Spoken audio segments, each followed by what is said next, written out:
आज की बारात में ये सब हो जाएगा, हमने तो सोचा ही नहीं था।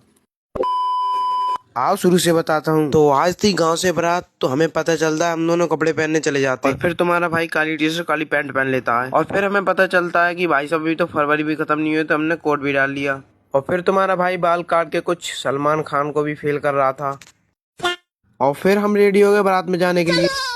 और बाहर निकल के देखा तो अपने उज्जवल भाई भी तैयार खड़े थे। बस के अंदर जाके देखा तो पूरा सन्नाटा पड़ा था, क्योंकि बस के अंदर तो कोई था ही नहीं, क्योंकि आधी गाड़ी से आ रहे थे। 5 मिनट बाद देखा तो अपने उज्जवल भाई बस में उपस्थित हो गए और उसमें रोला काट रहे थे। और बस के पीछे बैठ के तो फुल एंजॉय आता है, तो मजे लेते लेते हम रात में पहुंच गए 2 मिनट के अंदर बारात में। यहाँ पे पूरा गाँव घूम रहा था, क्योंकि भाई साहब घर ही नहीं मिल पा रहा था हमें। फिर भाई साहब पंडाल में जाने के लिए हमने तो भाई सुमित भाई का सहारा लिया। सुमित भाई, टिंकल भाई, विशाल भाई, सारे लोग हम। और फाइनली हमें पंडाल भी मिल गया था। और हमारे पूरे गांव की महफिल इसलिए यहाँ पे खड़ी है, क्योंकि भाई बिना अनुमति को कोई अंदर जा नहीं सकता। भाई साहब ये भाई कुछ रूल होते तो हम भी खड़े थे। फिर जैसी ही अनुमति मिलती है, सबसे पहले तो गोलगप्पे पे हमला होता है, फिर उसके बाद टिक्की, फ्रूट चाट भी पेल दिया, और फिर सफेद रसगुल्ले। फिर देखा तो बारात भी चढ़ने लगी और हम पे भी न रोका गया, तो हमने भी डांस करा। बारात चढ़ने के बाद देखा तो भाई हर्षित भाई ने तो फ्लोर तोड़ दिया। फिर पता चलता है कि जयमाला पड़ने में थोड़ा सा टाइम लगेगा। फिर थोड़ी देर में बस भी निकलने वाली थी, और पंडित जी से करके राधे राधे फिर हम चल दिए आगे।